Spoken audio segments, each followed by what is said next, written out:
கோவை மாவட்டம் நரசிபுரம் பகுதியில் காட்டு யானை தாக்கியதில் ஒருவர் பரிதாபமாக உயிரிழந்த அண்மை செய்தி இது. தற்போதைய முக்கிய செய்தி, கோவை அரசு மருத்துவமனையில் அந்த நபர் அனுமதிக்கப்பட்ட நிலையில் அவர் உயிரிழந்ததாக அறிவிக்கப்பட்டுள்ளது. கோவை மாவட்டம் நரசிபுரம் பகுதியில் காட்டு யானை தாக்கி ஒருவர் உயிரிழப்பு. கோவை தொண்டாமுத்தூர் அருகே நரசிபுரம் கிராமத்தில் காட்டு யானை தாக்கி ஒருவர் பரிதாபமாக உயிரிழந்த அண்மை செய்தி இது. நள்ளிரவில் தூங்கிக் கொண்டிருந்த சந்திரன் என்பவர் காட்டு யானை தாக்கியதில் உயிரிழந்தார். இது குறித்து நமது குமுதம் செய்தியாளர் மார்ட்டின் ராஜா தரும் தகவல்களை கேட்கலாம்.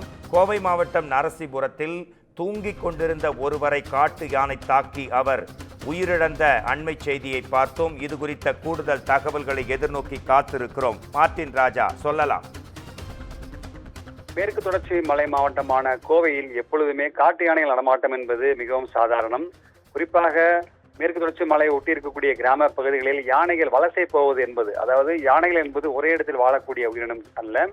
அவை உணவு மற்றும் தண்ணீர் தேடி தொடர்ச்சியாக கிராமம் விட்டு கிராமமாக அவை நடந்து கொண்டே இருக்கும். அந்த சமயத்தில்தான் நேற்று இரவு கோவை அடுத்த தொண்டாமுத்தூர் அருகே இருக்கக்கூடிய மலையடி கிராமமான நரசிபுரத்தில் வீட்டு வாசலிலே சந்திரன் என்ற நபர், அவருக்கு வயது 47, காலை இரவு நேரத்தில் வீட்டிற்கு முன்பாக சாலையிலே வீட்டிற்கு முன்பாக கட்டில் போட்டு அவர் படுத்து உறங்கி கொண்டிருந்திருக்கிறார். அந்த சமயத்திலே வழக்கம் போல எப்பொழுதுமே அந்த பகுதியிலே காட்டு யானை நடமாட்டம் என்பது ரொம்ப இயல்பான ஒன்றுதான். ஆனால் யாரும் வெளியிலே படுக்க வேண்டாம் என்று வனத்துறை எச்சரிக்கை விடுத்திருந்தது. இந்த சூழலிலே அவர் நேற்று இரவு வீட்டிற்கு முன்பாக அவர் கட்டிலை விரித்து படுத்திருந்திருக்கிறார். அந்த சமயத்திலே காட்டு யானை ஒன்று அந்த சாலையை கடந்து சென்றிருக்கிறது. அப்போது இவர் உறங்கிக் கொண்டிருப்பதை பார்த்து அந்த யானை தாக்கியதாக கூறப்படுகிறது. இதை யாரும் பார்க்கவில்லை. இதற்கிடையே அவர் அலறல் சத்தம் கேட்டு அக்கம் பக்கத்தில் இருந்தவர்கள் ஓடி வந்து பார்த்த போதுதான் காட்டு யானை அங்கிருந்து நகர்ந்து சென்றிருக்கிறது. உடனடியாக அருகாமையில் இருக்கக்கூடிய வேட்டை தடுப்பு காவலர்களுக்கு அந்த பகுதி மக்கள் தகவல் தெரிவித்திருக்கிறார்கள். அங்கே வந்து அவர்கள் காயமடைந்த சந்திரன், அவர் அருகே இருக்கக்கூடிய முட்புதலில் தூக்கி வீசப்பட்டிருக்கிறார். அவரை தூக்கி உடனடியாக கோவை அரசு மருத்துவக் கல்லூரி மருத்துவமனைக்கு சிகிச்சைக்காக கொண்டு வந்தார்கள். ஆனால் கோவை அரசு மருத்துவமனையில் அவர் அனுமதிக்கப்பட்ட சற்று நேரத்தில் அவர் சிகிச்சை பலனின்றி இருந்ததாக மருத்துவர்கள் தெரிவித்திருக்கிறார்கள்.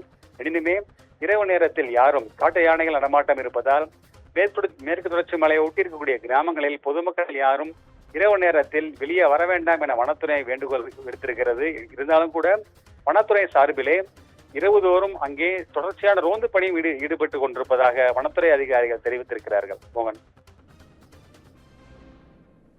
நன்றி. மார்ட்டின், உங்கள் தகவல்களுக்கு நன்றி.